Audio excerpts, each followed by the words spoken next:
Hello student, कैसे हैं आप? होप अच्छे होंगे। तो आज हम डिस्कस करने जा रहे हैं magnetic field due to a current through a circular loop. अभी तक आपने देखा कि जो मैग्नेटिक फील्ड जो है वो किस तरह से डेवलप होती थी एक स्टेट कंडक्टर में, जब उसमें अंदर हम करंट जो है वो पास करते थे। अब सिंपली जो हमारे पास एक वायर होती थी, सिंपल सी एक स्टेट वायर होती थी। अब हमने उसको सिंपली क्या करना है, एक सर्कुलर लूप जो है उसका बनाना है। इस तरह से ये एक वायर है, उसको मैंने सिंपली सर्कुलर लूप जो बनाना है और उसके अंदर फिर मैंने इलेक्ट्रिक करंट जो वो पास करना है। ठीक है, फिर उसके अंदर हम देखेंगे मैग्नेटिक जो फील्ड किस तरह से डेवलप होती है। तो जो आपका यहाँ पे ये लूप जो बन रहा है, इस तरह से जो लूप बन रहा है, ये यहाँ पे आप देखते हैं कि जो मैग्नेटिक लाइन ऑफ फोर्स है वो इस तरह से एक पैटर्न जो है वो बना रही है। एक सर्कल में जो है वो मैग्नेटिक फील्ड जो है वो यहाँ पे प्रोड्यूस जो है वो हो रही है। एक सर्कल के रूप में जो है यहाँ पे ये अरेंज हो रही है मैग्नेटिक लाइन ऑफ फोर्स।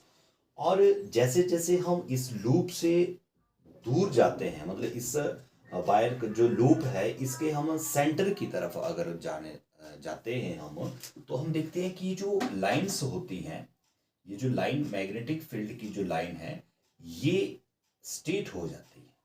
ठीक है, यहाँ पे जाकर ये स्ट्रेट जो है वो हो जाती हैं। और यहाँ तक जो है ये आपको पता है, ये यहाँ तक मैग्नेटिक लाइन ऑफ फोर्स जो है वो ज़्यादा स्ट्रॉन्ग है।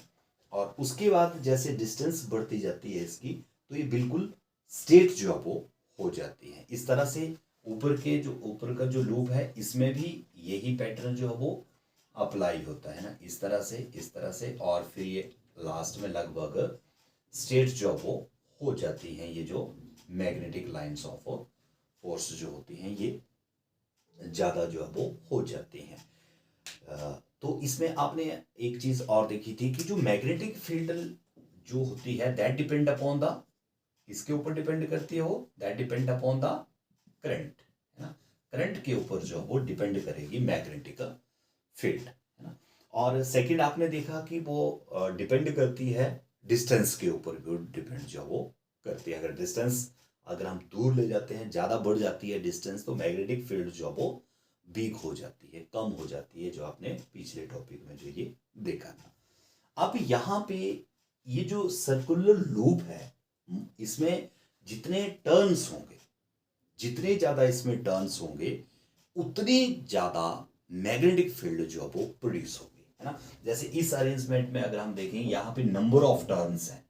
जो जो लूप है, हमने यहाँ पे जो एक सिंगल वायर का लूप बनाया था, यहाँ पे नंबर ऑफ इस तरह से नंबर ऑफ वायर्स का एक लूप हम बनाएंगे। यहाँ पे इस तरह से जो मैंने यहाँ पे लूप बनाया है एक, और इसमें जितना ज्यादा क्या होगा, जितने ज्यादा टर्न्स होंगे, ठीक है, वायर के जितने ज्यादा टर्न्स होंगे, तो उसमें उतनी ज्यादा जो है वो मैग्नेटिक फील्ड डेवलप होगी, है ना। जैसे मानो यहाँ पे मैं एक ही या दो टर्न में इसके वायर के लेता हूँ, 3 टर्न लेता हूँ, तो यहाँ पे मैग्नेटिक फील्ड भी 3 टाइम्स ही होगी ज्यादा, है ना। और अगर इसको मैं क्या कर देता हूँ, यहाँ पे मैं इसके 20 टर्न्स ले लेता हूँ, जैसे 20 टर्न्स कर ले लिए मैंने इसके, तो यहाँ पे 20 टाइम्स मोर मैग्नेटिक फील्ड जो वो यहाँ पे डेवलप होगी। जैसे इस तरह थी, इस अरेंजमेंट में अगर हम देखते हैं, तो यहाँ पे जितने कॉइल्स होंगे, नंबर ऑफ कॉइल्स जितने हम लगाएंगे, मैग्नेटिक फील्ड की क्वांटिटी जो है, मैग्नेटिक फील्ड का जो मैग्नीट्यूड है वो उतना ज़्यादा जो है इसमें बढ़ेगा। तो ये था magnetic field due to a current through a circular loop. तो सर्कुलर लूप में इस तरह से मैग्नेटिक फील्ड जो है वो डेवलप जो वो होती है। तो होप है कि आपको ये टॉपिक क्लियर हो गया होगा। तो आज के लिए बस इतना ही। Thank you.